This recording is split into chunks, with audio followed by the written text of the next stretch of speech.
¿Qué tal amigos? Soy José Manuel Frías. Bienvenidos a este cuaderno de campo. Es un cuaderno en el que vamos a hacer de todo. Por una parte, investigaciones de campo, o sea, vais a acompañarme a los lugares donde han ocurrido hechos asombrosos y vais a conocer conmigo a los testigos y a los lugares precisamente donde se ha manifestado lo imposible, pero también vamos a hacer sencillamente entrevistas a personas muy vinculadas con el mundo del misterio. Y en este primer capítulo vamos a tener con nosotros a mi amigo Antonio Pastor, que para mí es la persona que más sabe en España sobre parapsicología y sobre transcomunicación instrumental. Él, de hecho, es director de TCI España, una asociación dedicada precisamente al estudio de todo tipo de anomalías dentro del mundo del misterio. Así que vamos a conocer sus inicios, su trayectoria, experiencias curiosas que ha tenido y, sobre todo, que nos recomiende cuáles son los lugares que más le han impresionado. Os presento a Antonio Pastor. Bueno, Antonio, ¿qué tal? ¿Qué pasa, tío? ¿Cómo anda? Un abrazo. Bueno, te he traído un sitio que además lo conoces perfectamente bien, porque aquí incluso hemos intentado a veces contactar con ese otro lado, con buenos amigos, y que yo creo que va a servir de atrezo perfecto para que nos hable de tus inicios, de tus experiencias curiosas, de cómo funciona un poco el mundillo del misterio. Pero fíjate, están haciendo unas obras de remodelación, con lo cual el sitio por el que se puede entrar, porque esta puerta engaña, es como también la que hemos visto hace un ratito. Aquí vemos un portón cerrado, da la impresión de que no podemos pasar, pero se pasa en realidad por aquella escalera. Con lo cual tenemos la valla y fíjate, ya en el primer programa tenemos un precedente que es que vamos a saltarnos la valla, vamos a saltarnos la legalidad, pero bueno, lo vamos a hacer con un buen motivo, ¿no? Sí, la verdad que sí. A ver por dónde. Claro, pues mira, esto es muy fácil, lo hice el otro día además, te lo voy a explicar. Basta con que te subas con cuidadito aquí y ya andes un poquito hacia la derecha, con cuidado de no clavarte los cierrecitos estos. Y ya aquí pues bajamos por aquí.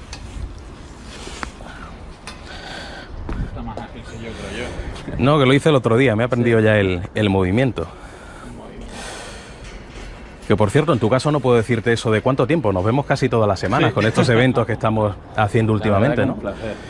Compartir además tantas historias de misterio con la gente, que últimamente parece que es un tema que gusta mucho, el misterio, y el misterio a pie de calle, ¿eh? Sí, pues yo sé que no es lo mismo quizás leer un libro a que te cuenten las cosas en los lugares donde ocurrieron, ¿no? Claro, la gente con eso percibe lo que es la cercanía que realmente tiene el mundo del misterio. Claro. Siempre conciben, cuando como tú bien has dicho, leemos un libro o vemos incluso un documental como algo lejano al mundo del misterio, ¿no? Pero cuando le haces un recorrido por esos pueblos, por esas ciudades y les enseñas realmente la verdadera historia, la otra historia de que hay en todos esos rincones, la verdad que la gente lo agradece y sobre todo yo creo que se van con la idea de que el misterio está al lado suyo, no está cercano y no es una cosa tan extraña como lo que aparenta ser en principio, ¿no? Claro. ¿Y cómo te van las rutas que tú estás haciendo por tu cuenta? Porque juntos estamos enseñando Cortijo Jurado, pero luego tú tienes, por ejemplo, Vélez Málaga Misteriosa, tienes también Granada Paranormal.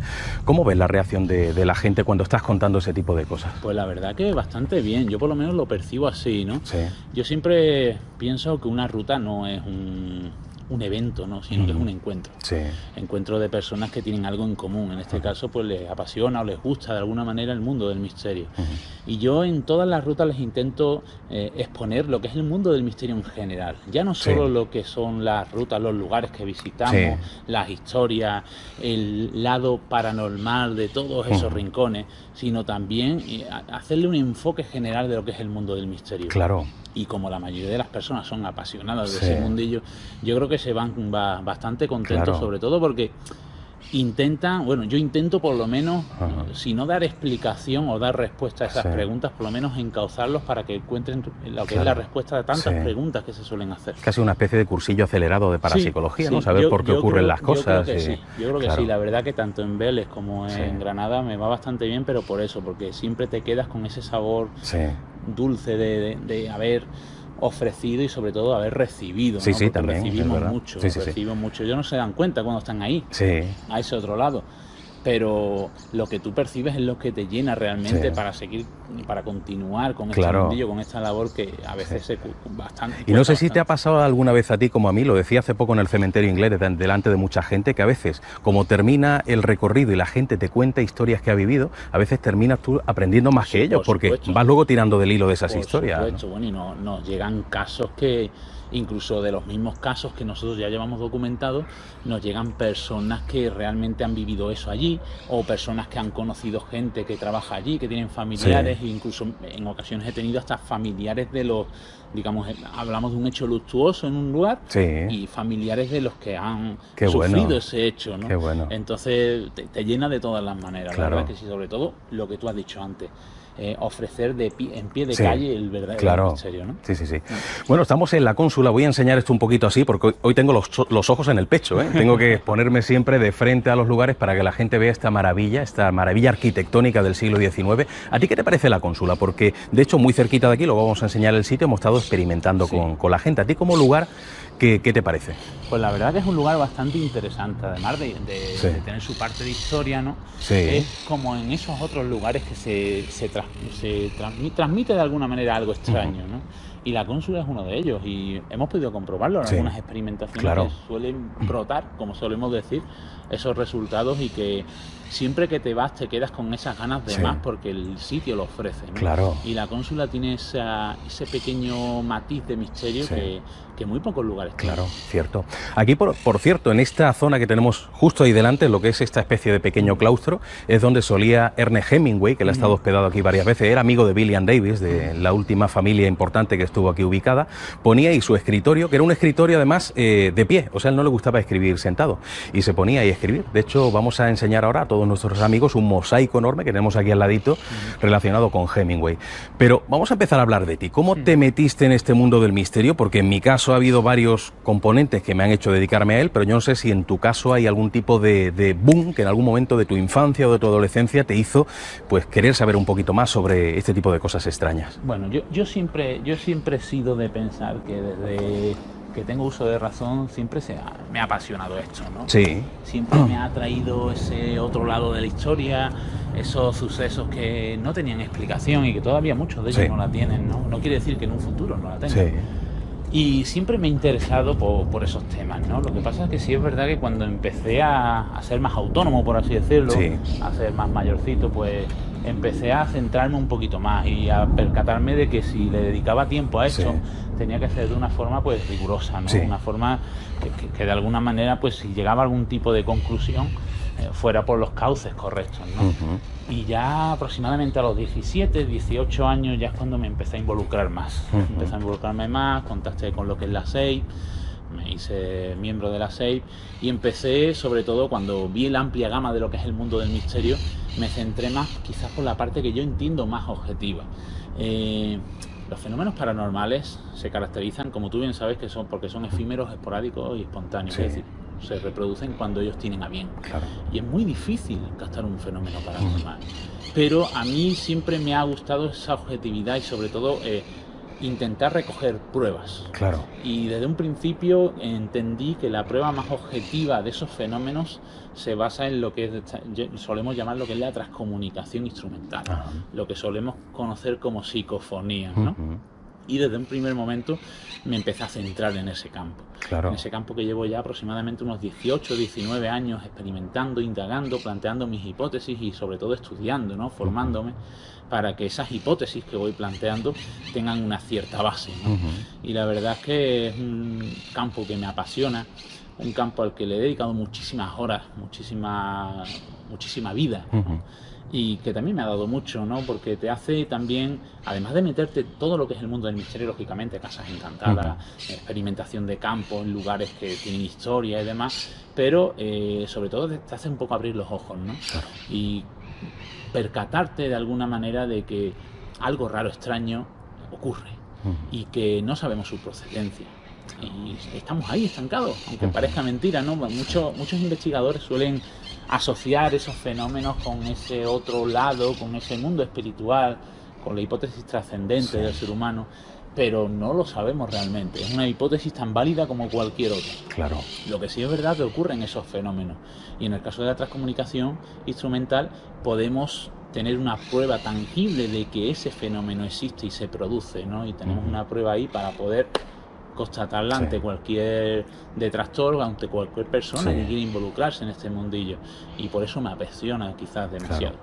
Pues mira, tenemos aquí este mosaico dedicado a Ernest Hemingway, que es un poco la figura, pues casi el arquetipo de la cónsula, ¿no? Es la imagen corporativa. Mucha gente conoce la cónsula precisamente por él. Y mira que estuvo poquito tiempo aquí, creo que fue en el año 56.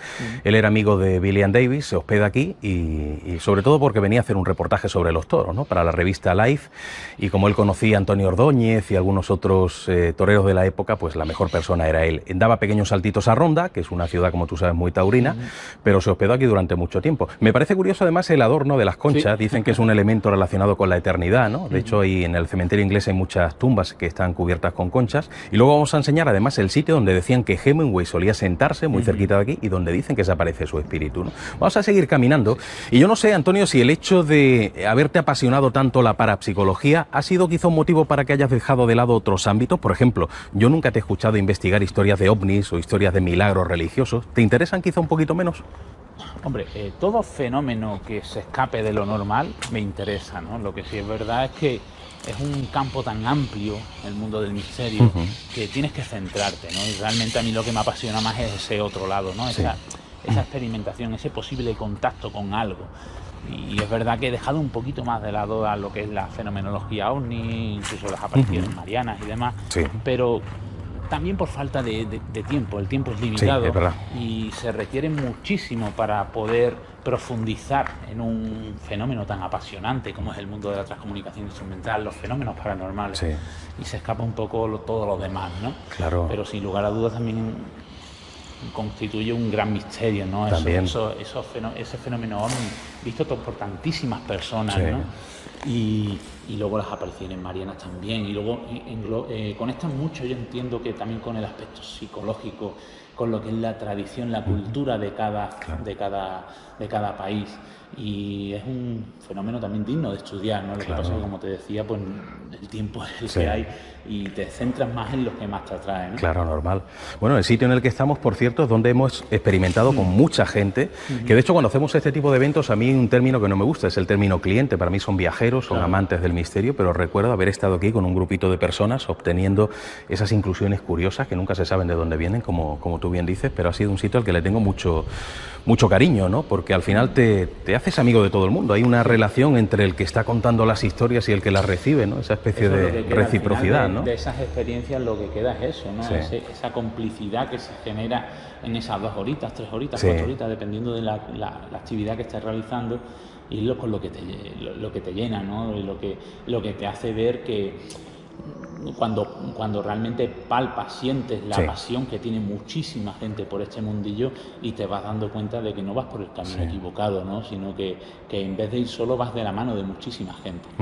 Yo me doy cuenta también cuando termina la ruta, abro Facebook y me vienen 20 personas que han intentado agregarte, ¿no? O sea, la gente luego quiere saber más, claro, porque esto no termina nunca, ¿no? El mundo del misterio, tú lo sabes mejor que nadie, llevas casi 20 años, ¿no? Me has comentado, y en el fondo no sabemos nada, siempre tenemos que seguir buscando respuestas, ¿no? Lo bonito de todo esto es que te enfrentas ante un fenómeno de tal magnitud, de tal dificultad, que no sabes nada y sigues sin saber nada, y muchas veces vas aprendiendo, como en la vida, ¿no? De los errores. Es verdad, claro. Pero por eso también antiguamente solo había investigadores, y luego a partir más o menos de la época de Grupo Extra con el padre Pilón empezaron a asociarse, a formarse grupos de investigación, pero no por ir acompañados a los lugares, sino porque se percataron en ese momento de que una persona solamente no podía, digamos, conocer toda esa información que se requiere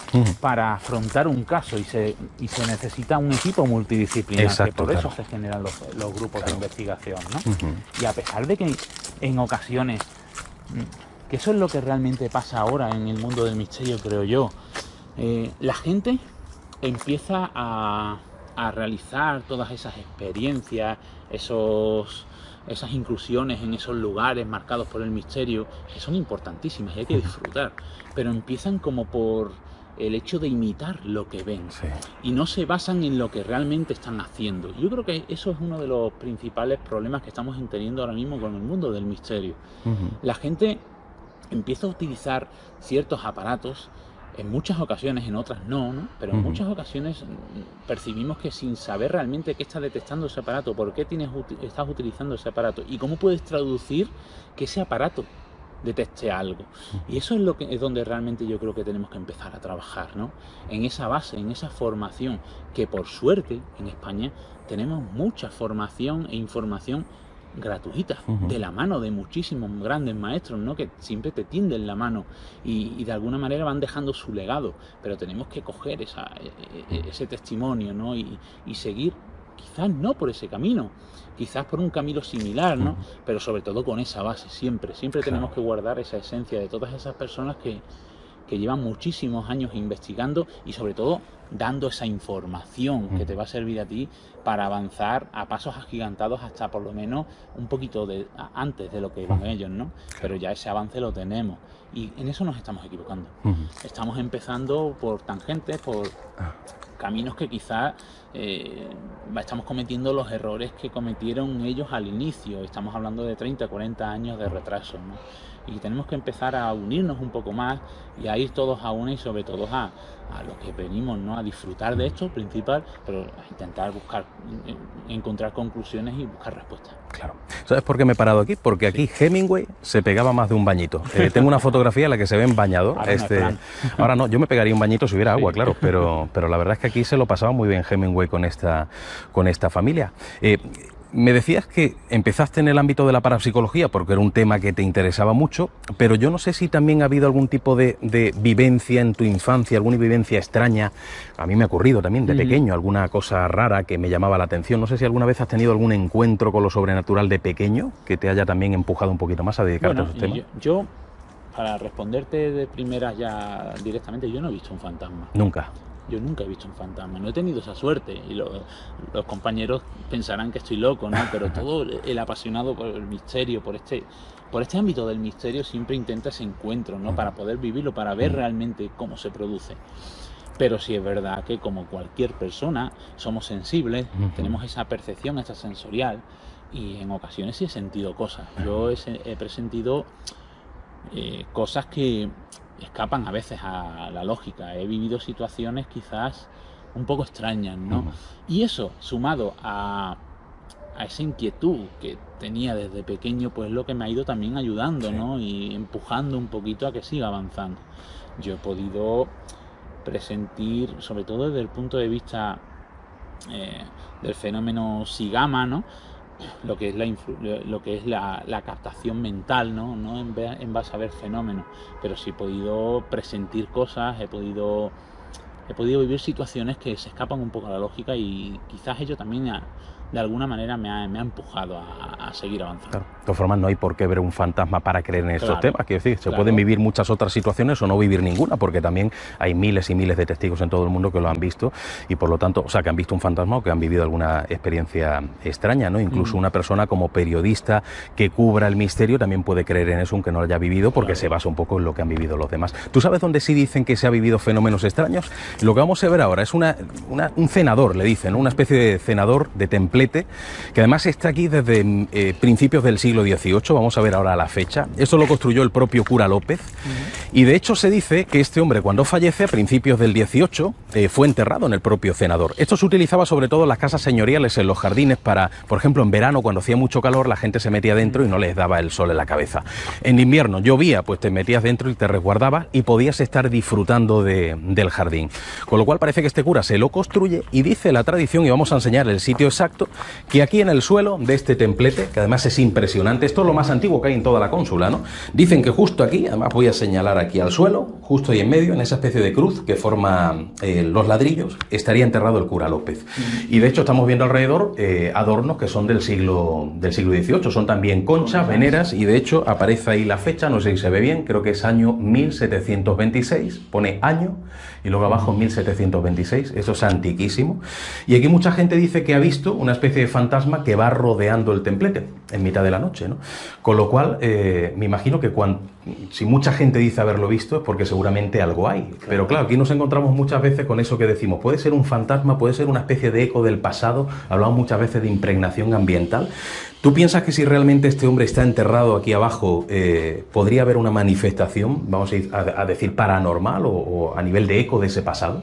Bueno, para que se produzca una manifestación, ya sea por fantasmogénesis, espectrogénesis, una manifestación de algo extraño, pues se tienen que dar varios factores, ¿no?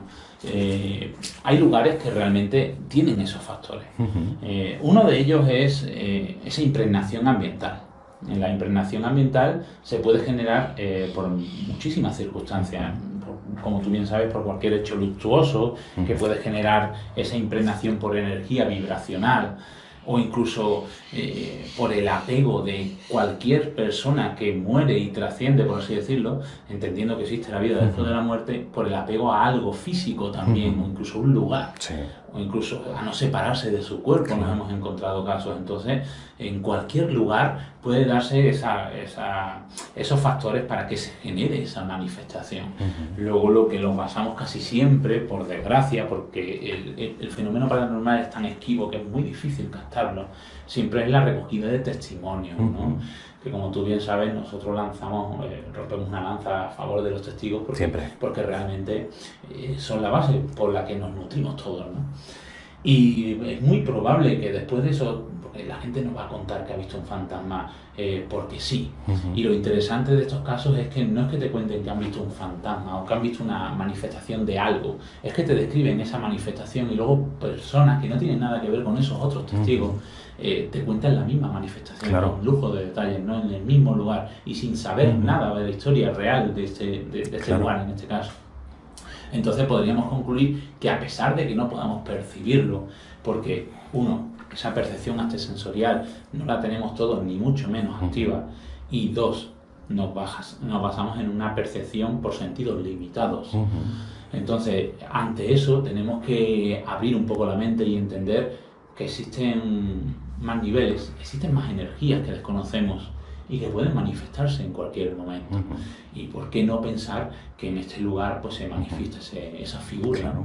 Eso cuenta por lo menos la gente. Vamos a dar un paseo por el jardín porque, aunque parezca un jardín así muy descuidado, y lo está desde luego, hay más de 100 especies tropicales y subtropicales. O sea, esto a mediados del siglo XIX lo adquiere Enrique Heredia Livermore, que era diputado a Cortes, era concejal, y coincide que en esa misma fecha Amalia, su hermana, construye el Jardín de la Concepción, ese jardín botánico. Entonces se supone que buena parte de las especies de todo el planeta que Amalia se trae para Málaga también son plantadas aquí. Y, como digo, hay más de 100 especies tropicales y subtropicales. Yo no entiendo de especies botánicas, pero sé que aquí hay pues no sé, hay de todo. Vamos a ver bambú luego, que además son unos troncos gordísimos y hay un montón de especies curiosas. No están muy bien cuidados. Si los tuviera, esto sería una auténtica maravilla.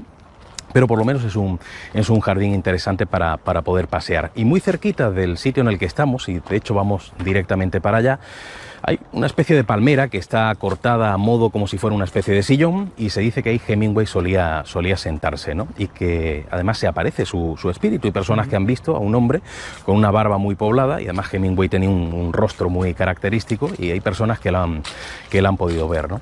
Vamos a visitar ese enclave para que todos nuestros amigos puedan verlo.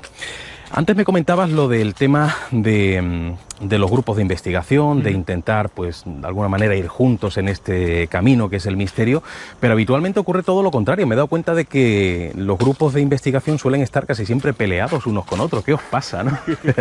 Porque yo, hombre, pertenezco a TCI, pero tú sabes que no me suelo involucrar mucho a lo mejor en las investigaciones parapsicológicas porque no entiendo mucho de ese ámbito, ¿no?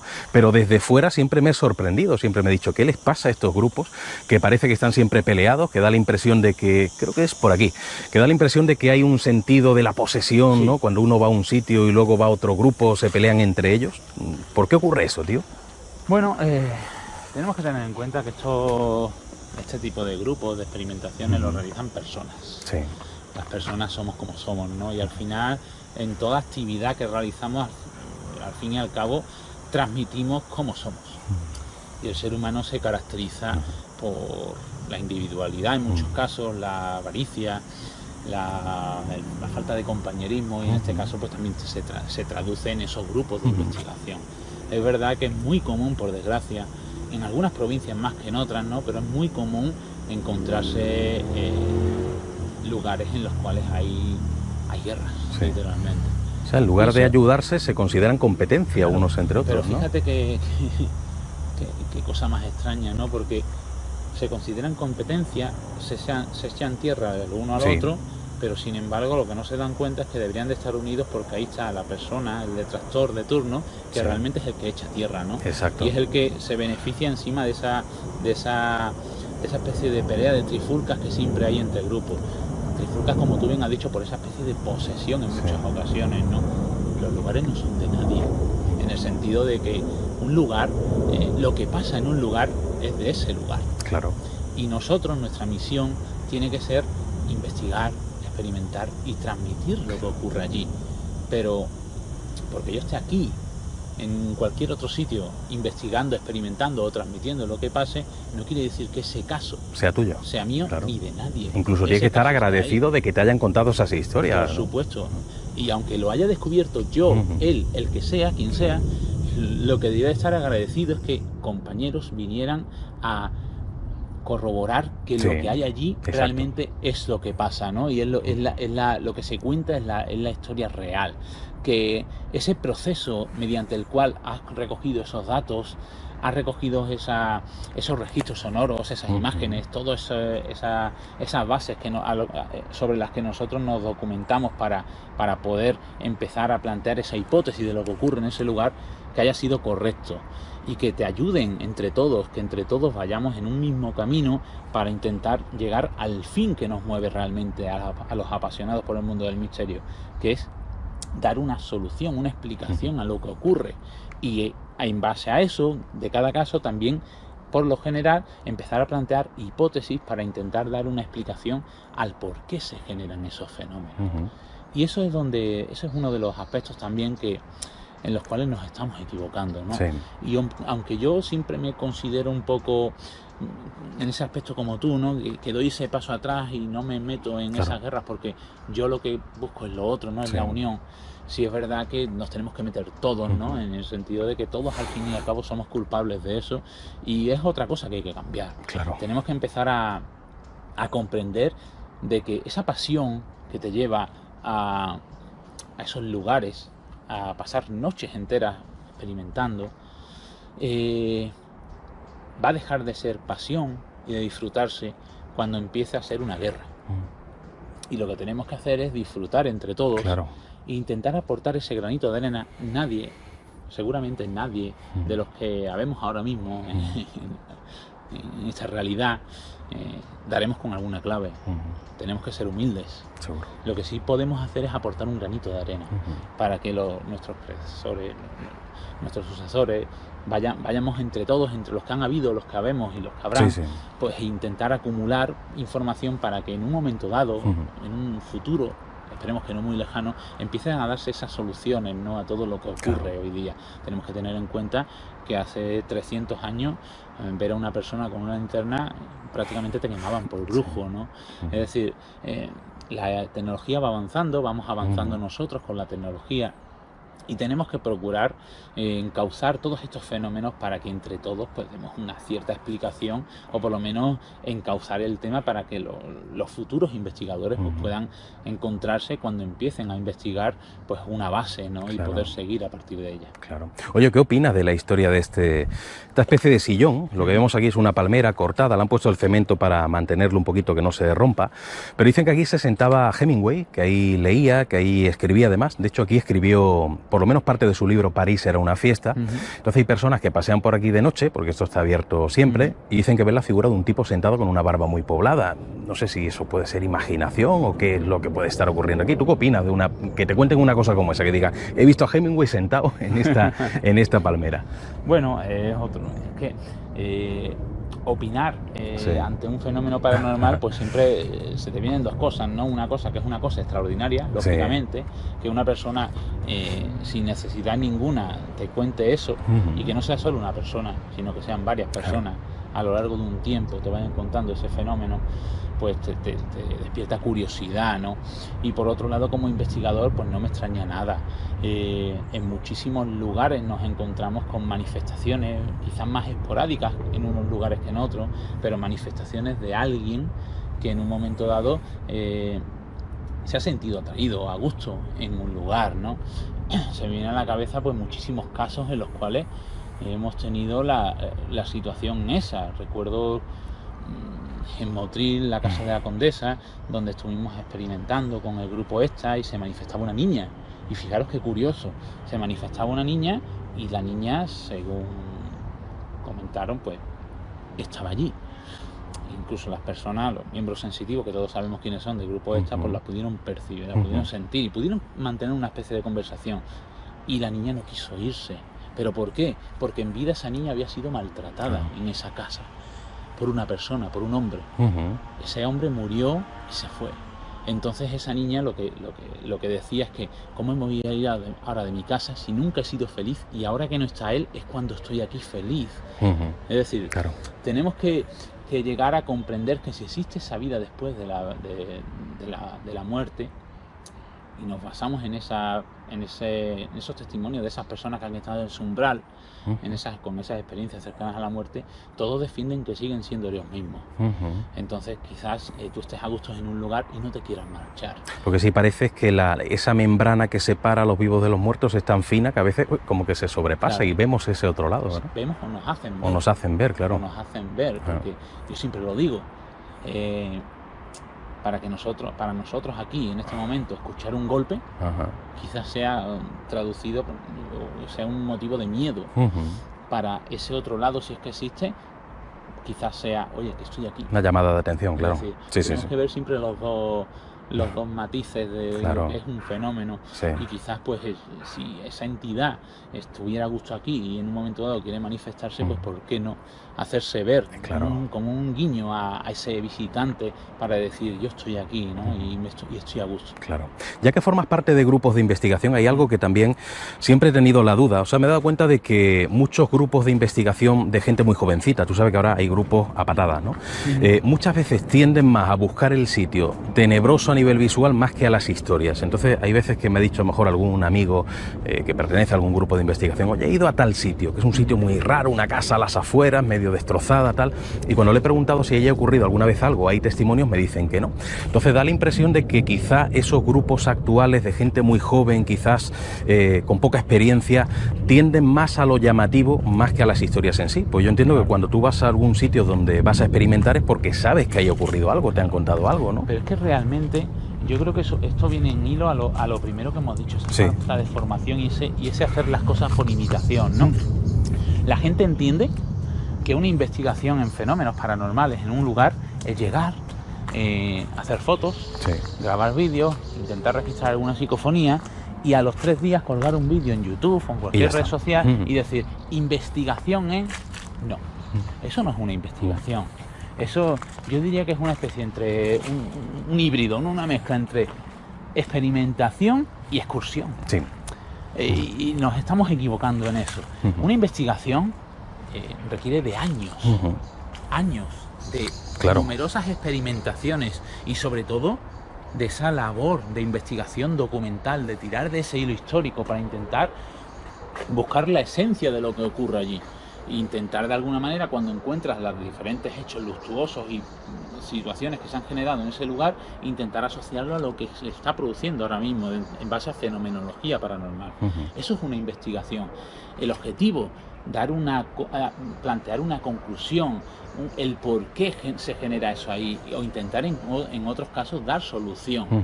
Lo que pasa es que, vuelvo a insistir, nos vamos a redes sociales y lo que tenemos son grupos de investigación que se van a un sitio, quizás tiren la puerta, empiezan a echar fotos, vídeos, empiezan a ver que sus aparatos empiezan a saltar, en muchas ocasiones no saben el por qué, por desgracia, que vuelvo a repetir que esa información está ahí para todo el mundo, y en un momento dado cuelgan eso y entienden que eso es una investigación, y no lo hacen con ese ánimo, porque entienden que eso es, ¿no? Y por eso es importante quizás nutrirse un poco de todas esas personas que llevan muchísimos años, no yo, porque yo me sigo nutriendo de ellos, ¿no? De esos grandes maestros que en un momento dado pues te exponen realmente lo que hacen, te tienden la mano, pero no porque te tiendan la mano, sino porque tú estás aprendiendo, y realmente si quieres hacer en este mundillo algo interesante, y sobre todo por ti mismo, por el hecho de avanzar, tienes que empezar con una base, y la base es por lo menos saber qué es lo que estás haciendo, ¿no? Y por desgracia hay muchísimas personas que disfrutan, que se lo pasan muy bien, que está muy bien. Sí, hombre, eso sí. Pero claro. que les falta quizás el ubicarse en el sentido de decir, no, somos un grupo de investigación y tenemos que investigar. Y todas esas horas que estamos echando, porque echan muchísimas horas, muchísimos kilómetros a su espalda, que sirvan para algo. Exacto, claro. Es lo interesante, ¿no? Y luego, por otra parte, yo siempre recomiendo exponerlo. Es decir, cuando tú sean más correctas o menos las hipótesis a las que tú llegas a unas conclusiones y llegas a plantear a realizar un planteamiento hipotético de un hecho, cómo se puede generar, qué conclusiones da, exponerlo. Compartirlo con los demás, ¿verdad? Exponerlo. Quizás te den tortas, porque nos equivocamos todos. Bueno, eso es normal, ¿verdad? Vamos aprendiendo. Claro. Y yo puedo tirarme 5 años investigando un caso o un fenómeno, llegar a una conclusión, exponerlo y luego llegar a otra persona y en 2 semanas basarse en lo que yo estoy, a las conclusiones en lo que yo estoy llegando y desmontármela. Pero que eso ocurre en la medicina, en la arqueología y en todo, ¿eh? Y yo lo que hago es agradecérselo. Exactamente, porque claro. he estado incurriendo en un error durante muchísimo tiempo que en un momento dado me han hecho que me percate y intento evitar ese error y voy tirando por otros lados, ¿no? Para intentar, sobre todo, la finalidad, llegar a esa conclusión. Claro. Y en tantos años de investigación me imagino que tendrás tus lugares fetiche, o sea, lugares que tú puedas recomendar a los demás que visiten porque se sabe que son sitios donde pasan cosas extrañas de manera más o menos habitual. ¿Cuáles serían algunos de esos sitios? Bueno, tú lo sabes, ¿no? Porque como malagueño siempre, quizás, yo no creo que sea por cercanía. No, porque tampoco. Fíjate, nos movemos a cualquier lado con tal de encontrar un lugar interesante, ¿no? Pero sí es verdad que tenemos la suerte de tener 2-3 sitios que los cuales pues dan muchísimos resultados y nos aportan muchísimo a la hora de experimentar y a la hora de madurar en el proceso de investigación. Y yo, sin lugar a duda, uno de ellos es la cripta de los Galves. Macharabiaya. Sí, en Macharabiaya, ese pueblecito de algo menos de 500 habitantes y que en el siglo XVIII fue uno de los pueblos más importantes con esa familia Galvez de fondo, ¿no?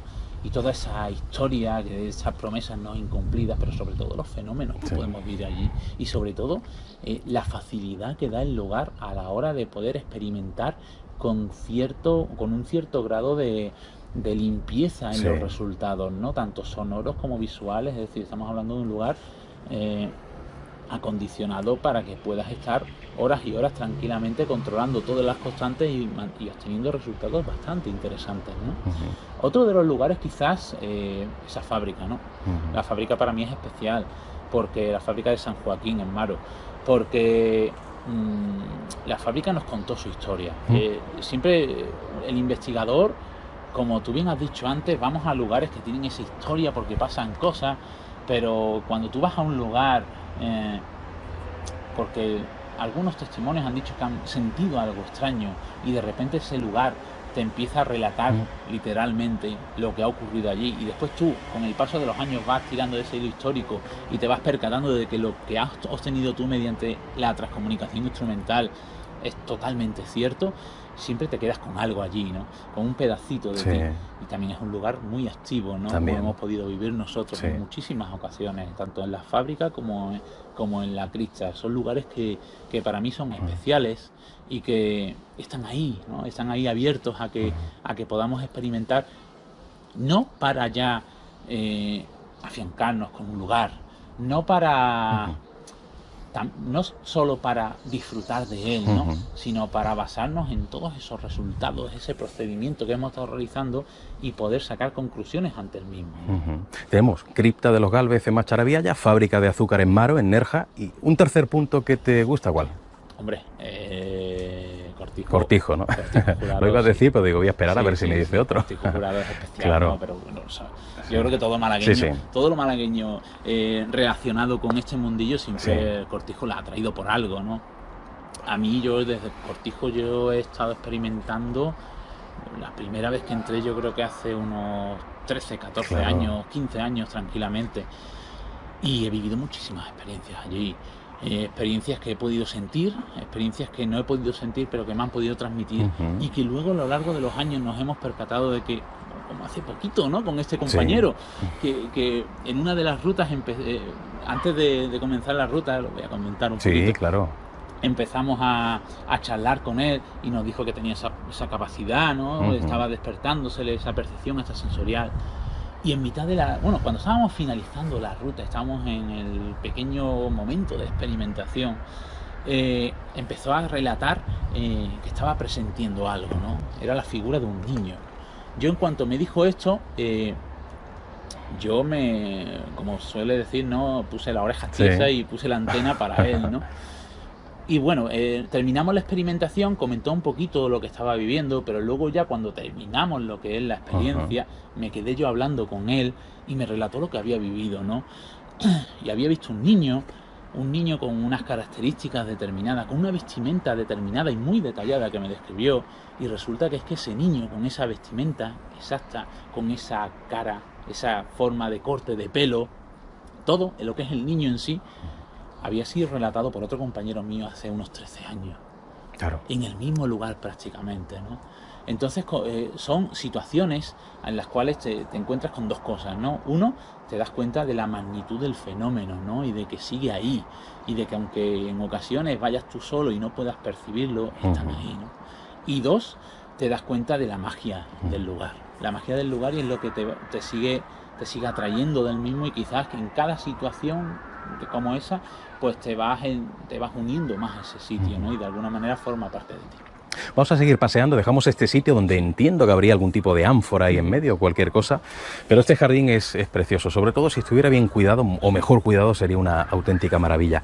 Y durante todos estos años de investigación en lugares raros, porque yo, como me dedico al ámbito más periodístico, no voy a tantos sitios extraños, aunque tenemos ahí un proyecto en mente tú y yo que ojalá que salga prontito, seguro. Pero me imagino que habrás vivido experiencias, no has visto nunca un fantasma, pero supongo que habrás vivido experiencias raritas, experiencias que te hayan puesto un poco el corazón ahí a tope, ¿no?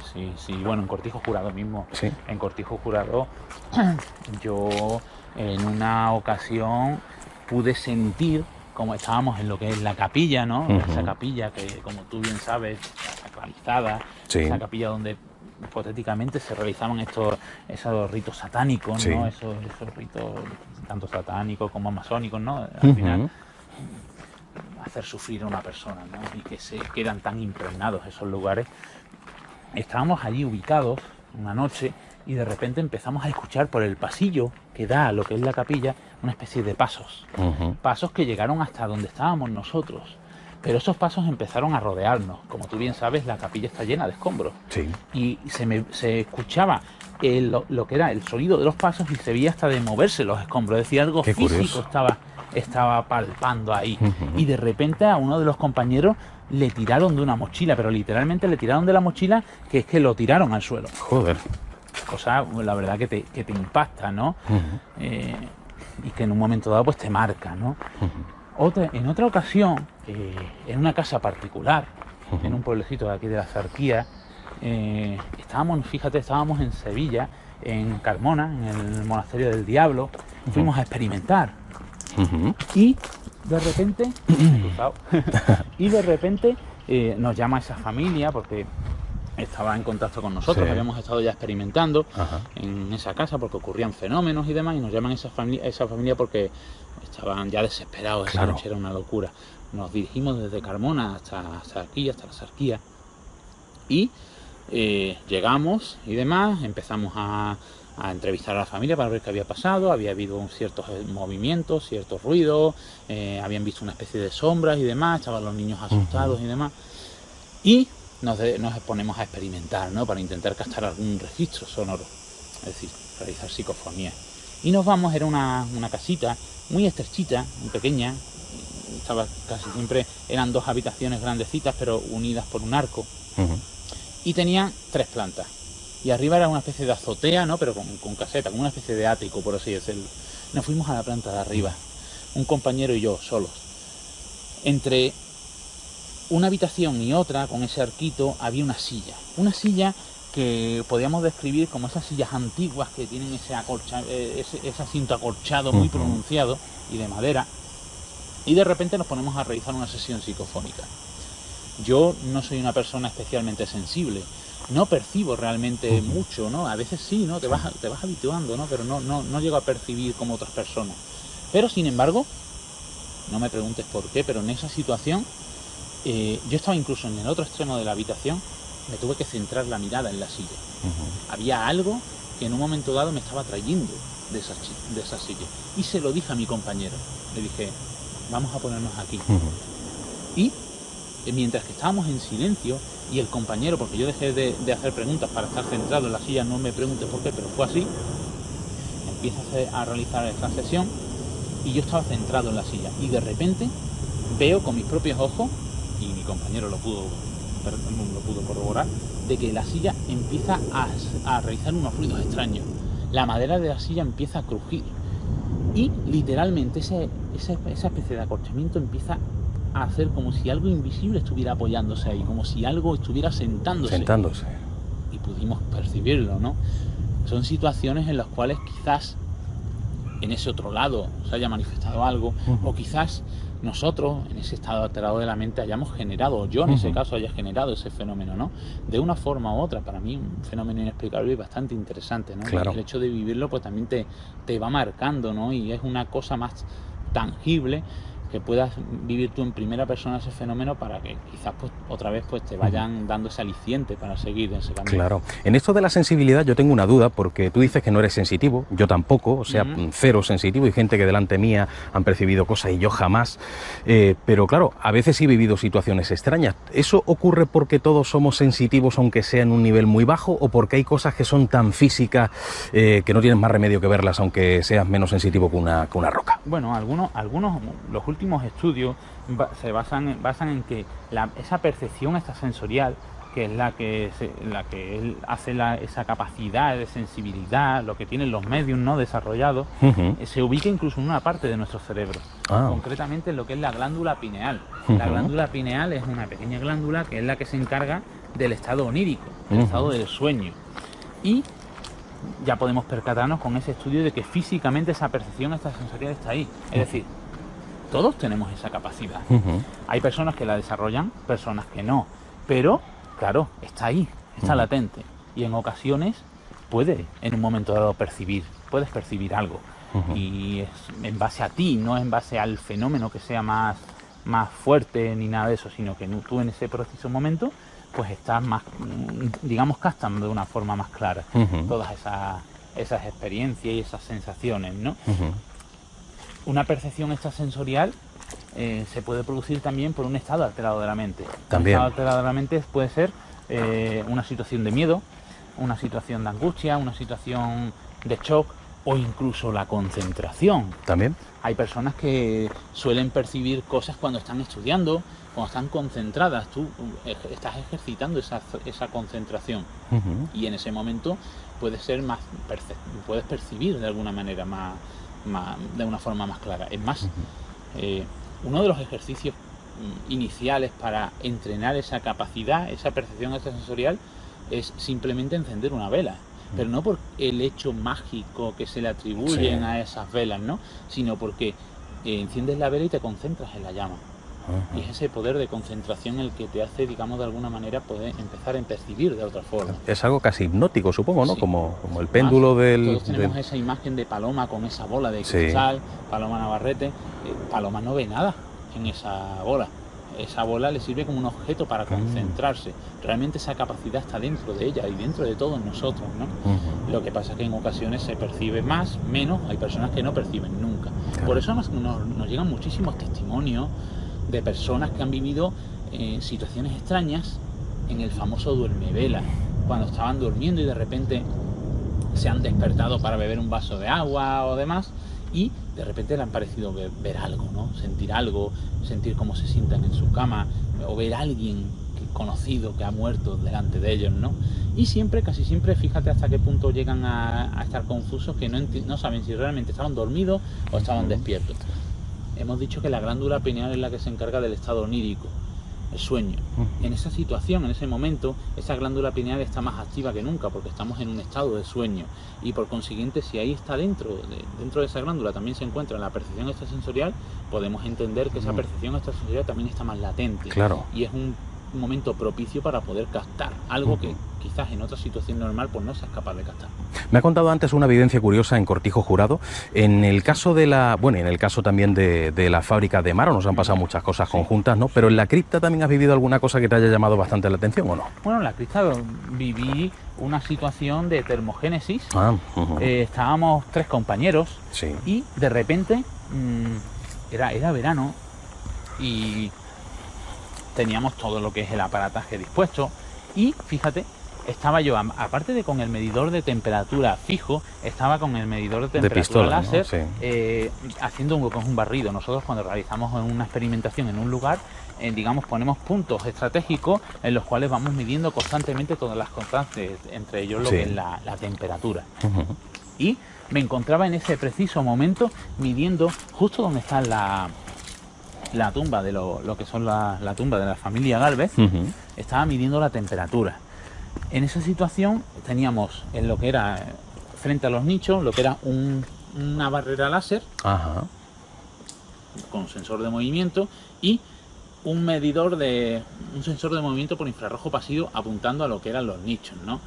Y había una barrera física que tenía que saltar. Si algo físico influía, nosotros contaminábamos ese salto de sensor, tenía que saltar antes la barrera porque luego estaba la otra, ¿no? Que no estaba captando nosotros y sin embargo empezamos a medir y una compañera empieza a sentir frío en ese momento y yo me percato de que el medidor empieza a descender la temperatura en unos 20 segundos, aproximadamente unos 12 grados. Claro.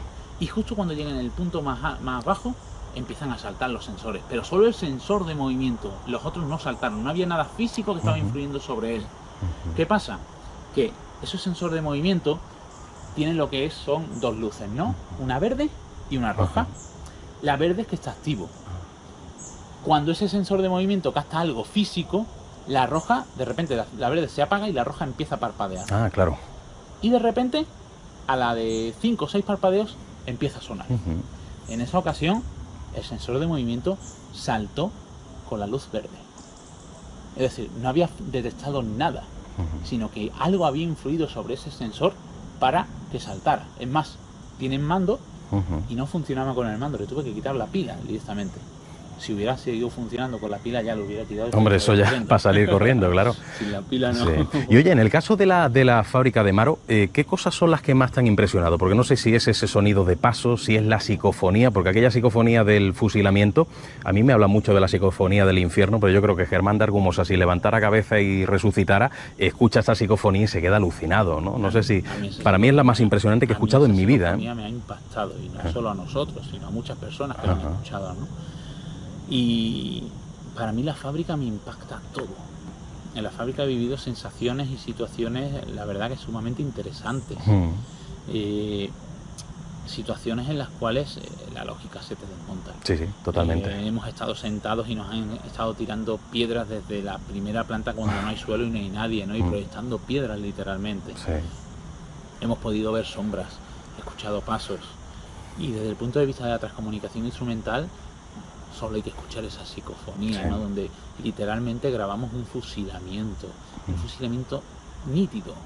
Y de alguna manera yo creo que dejando latente de que ese otro lado está comunicando lo que realmente pasó allí, ¿no? Claro. ¿Qué se supone que decía la voz de esa psicofonía del fusilamiento? Según podemos constatar, dice, del silencio más sepulcral, esa grabadora estaba en lo que es la alcoholera, en uno de los puntos más calientes de lo que es la fábrica, y del silencio más sepulcral sale una voz que dice: Juan, tu última voluntad. Se escucha como una especie de susurro, como con otro tono, y después nos podemos percatar en el completo silencio cómo se escucha incluso de cargar el gatillo, sí, de montar el arma y detonación, el disparo, y después se escucha una especie de murmullos más elevados, pero que no somos capaces de traducir. Una psicofonía impactante. Yo creo que una de las mejores, si no la mejor. Sin duda, claro. Y es curioso y además gratificante haberlos tenido en un lugar tan especial para nosotros. Claro. Bueno, te presento a la figura corporativa de la cónsula, que siempre... Bueno, hay dos figuras corporativas. Hemingway, con su cara de lobo, viejo lobo de mar, y la figura del niño montado en el ganso, ¿no? Entonces yo no sé si esto se hizo a raíz de que se tomara esa figura o si esto estaba ya antes y se convirtió en un elemento así decorativo importante y ya se empieza a utilizar, pero de hecho fuera, por el sitio donde hemos entrado antes, está también la imagen del niño sobre el ganso. Y otra zona importante, hay bambú aquí, bambú además no tan grandes, tan anchos como los que hay en la Concepción, pero luego tenemos aquí también este homenaje en memoria de Félix Bayón. Félix Bayón era un periodista gaditano que le gustaba tanto la cónsula, y no me extraña porque a mí me apasiona este sitio, yo vengo mucho aquí a pasear, que hizo diferentes reportajes sobre este sitio, siempre hablaba de que le encantaba la cónsula. Él se vino a vivir de Cádiz a Marbella y cuando fallece su familia echa las cenizas precisamente en el sitio en el que estamos, porque él amaba la cónsula y no es para menos, ¿no? Es un sitio encantador. Mucha gente lo utiliza para hacer fotografías de comuniones, de bodas, y es un sitio maravilloso, ¿no? Vamos a... Una visión de la naturaleza. Exacto, sí. Y oye, ¿cómo está la parapsicología con relación al ámbito de la ciencia? Porque a mí yo no termino de aclararme. ¿La parapsicología se considera parte de la ciencia o no? Porque se estudia en algunas universidades, ¿no? ¿O bueno, eso no es así? En algunos países la parapsicología es una ciencia, ¿no? Sí. Y está estipulada como tal para dar en las universidades y se da. Sí. Aquí nos falta ese paso. Aquí, aunque mucha gente no lo sepa, la parapsicología, si nos vamos a lo que es la UNESCO, que es la entidad que estipula lo que se debe de dar en las universidades, en el apartado 6110, dentro del apartado de la psicología, nos encontramos la palabra parapsicología. Es decir... Bueno, pero si aparece, ¿por qué? Lo que pasa es que se requiere de una serie de firmas y de aceptaciones para que se den las universidades. Ese es el paso que nos toca dar. Pero ya el hecho de que esté ahí se supone que es porque se considera algo serio. O sea, ahí está la parapsicología, no pone magia negra. Ten en cuenta que desde siempre la parapsicología ha sido utilizada por la metafísica, por niveles que digamos que la ciencia... La gente siempre diferencia parapsicología y ciencia. Lo que no entienden es que la parapsicología lo que intenta es dar explicación a algo más de lo que la ciencia nos lo da. Claro. Es decir, no es que sea una cosa diferente, es que va de la mano. Es incluso una ampliación de lo que es la ciencia. Y nos intentamos basar en esos avances científicos y ir de la mano de la ciencia para intentar dar explicación a eso que todavía la ciencia no ha dado explicación. Vamos como un paso por delante en ese aspecto. Lo que pasa es que, claro, estamos hablando de fenómenos que se escapan a todo lógica y que van muy asociados con esa hipótesis trascendente del ser humano. Entonces ya entramos en un terreno fanganoso. Claro. En arenas movedizas en las cuales pues ya empiezan los detractores de alguna manera a empezar a tirar tierra por medio. Pero sí es verdad que la parapsicología es un paso más de la ciencia. Lo que pasa es que todavía, y quizás dentro de un tiempo, lo que sea parte de la parapsicología sea luego parte de la ciencia, porque esa ciencia va avanzando. Nosotros vamos a intentando avanzar, pero claro, con hipótesis en base a nuestra formación. No podemos llegar con una base científica, porque la ciencia todavía no ha llegado a ese nivel. No ha llegado ahí, claro. No ha llegado a ese nivel, que sin duda no somos los parapsicólogos los que lo tenemos que dar, sino es la ciencia, que es la que tiene las herramientas necesarias. Por eso nosotros nos basamos en la ciencia para intentar ir avanzando, ¿no? ¿Y tú crees que ha hecho mucho daño en el ámbito de la concepción de la parapsicología como parte de la ciencia a nivel social, el hecho de que antiguamente, sobre todo en los 90, pues salía una bruja con unas velas negras y decía que era parapsicóloga, salía un tío con un rábano colgado de la oreja y decía que era parapsicólogo? Entonces la gente, tú le decías parapsicología y pues pensaba que era eso. Yo me acuerdo que una vez hice un curso hace muchos años, tenía 18, 19 años, de parapsicología, de la Academia de Ciencias Parapsicológicas Hispanoamericanas, que ponía la voz a esas cintas el profesor Sebastián Darbó.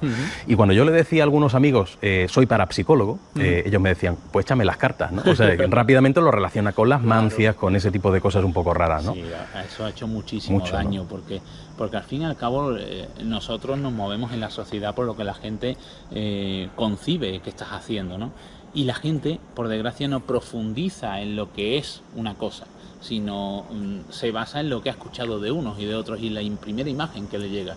Y como tú bien dices, en esa época incluso todavía sigue arrastrando ese lastre. Esa imagen era de esa persona con una bata y echando agua por todos lados y pues sí, con rábano sí, sí, sí. en la oreja y por desgracia eso es lo que mucha gente tiene como parapsicología, claro. y ese buscador de fantasmas, cuando realmente las personas que nos dedicamos al estudio del ámbito parapsicológico no vamos buscando fantasmas, vamos buscando respuestas en base a lo que se genera en un lugar que es verídico y está ahí, y con las herramientas que nos va aportando la ciencia. Somos ese lazo de unión, por así decirlo. Y como he dicho antes y repito, siempre intentamos ir, no porque nosotros tengamos esa capacidad, sino porque el fenómeno lo exige, un paso delante de la ciencia para intentar dar esa explicación. Bueno, vamos a ir saliendo de aquí porque está ya oscureciendo. Hemos empezado de día, está oscureciendo y ya mismo se aparece el fantasma de Hemingway, y no me he traído el libro de El viejo y el mar para que me lo firme, que es mi favorito. ¿Tú has leído? No lo he leído. Pues es una especie de relato largo. Cuidado con el escalón, ¿eh? Sí, voy a decir que sí por si... Di que sí y por si acaso. Pues fíjate este sitio que a cualquiera tú le dices, oye, te voy a enseñar un sitio especial que hoy día es la escuela de hostelería. Y te diría, bueno, una escuela de hostelería, pues fíjate, un lugar con más de 300 años de historia. Vamos a intentar salir y no caernos en la salida, que nunca se sabe. Hemos sobrevivido a la entrada, pero no a la salida. Pero bueno, aquí es un poquito más fácil.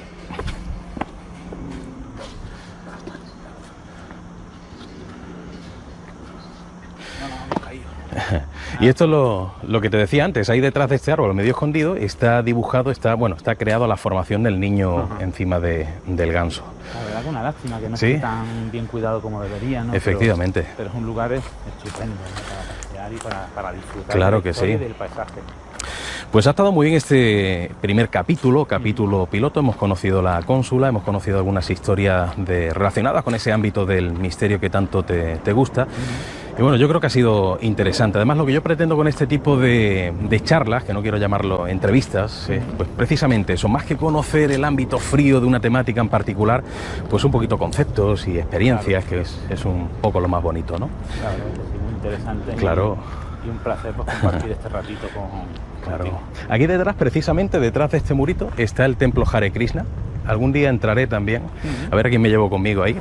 Suelen ser muy hospitalarios, con lo cual podemos enseñar también eso por dentro, que es una forma también de conocer cómo son las culturas religiosas en la India, ¿no? Es como viajar en el tiempo. Yo las veces que he estado ahí es también bastante curioso, y está aquí pegadito. En Málaga es que tenemos un montón de cosas, Fíjate, si a nivel de misterio ya lo decías tú, Cortijo Jurado, la cripta, tenemos la fábrica de Maro, y a nivel de muchas otras cosas también. La verdad es que tenemos esa suerte, ¿no?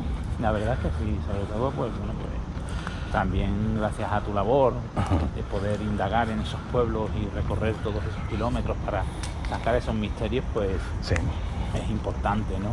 Yo siempre lo digo, no hay lugares con muy poco misterio, sino hay lugares donde la gente no se preocupa por descubrir eso. Sí, efectivamente, claro. Y es importante esa labor de recapitular información, de ir detrás del fenómeno para de alguna manera dejarlo plasmado en un lugar, en un libro, en un reportaje, y sobre todo pues poderlo dar a toda la gente, ¿no? Que quiera disfrutar de eso, y sobre todo que quiera tener esa base de trabajo para poder hacer también el suyo, ¿no? Y oye, de proyectos, ¿cómo andas? Porque en el ámbito literario quiero hacer cositas, ¿no? Creo que hay un libro que va a salir también. Ya, si Dios quiere, dentro de poquito ya está en la fase final. Qué bien. Vamos a sacar un libro dentro de lo que es una colección de misterio, que la verdad que me entusiasma por eso, ¿no? Y poder aportar ese granito de arena, y sobre todo hablando de lo que me apasiona, que son las psicofonías. Y después, pues bueno, hay muchísimos proyectos, ¿no? También están proyectos otros libritos, también, jornadas tenemos que hacer. Ah, claro, y también tenemos tú y yo unas cuantas cositas ahí pendientes que ya iremos. Que ojalá salgan, claro. Y sobre todo pues, con la misma finalidad, el acercar lo poco o lo mucho que sabemos a todo el que quiera a verlo, ¿no? Sentirlo. Exacto, y sobre claro. todo aprovecharlo, ¿no? De alguna manera para disfrutar de lo que entendemos que es el misterio, lo que entendemos que es para todos. Exacto. Bueno, amigos de Poe el Alquimista, despedimos este primer capítulo. La Cónsula, un sitio que tenéis que visitar, ya por lo menos sabéis un poquito cómo está por dentro. Es un sitio maravilloso. Y por supuesto, Antonio, agradecerte que hayas estado con nosotros en este primer capítulo. Seguramente contaremos contigo en otros proyectos, y un proyectito que tenemos juntos, no vamos a adelantarlo, pero que seguramente saldrá también muy prontito. Pues nada, campeón, muchísimas gracias. Gracias. Un abrazo a vosotros, y para mí ha sido un placer. Estupendo.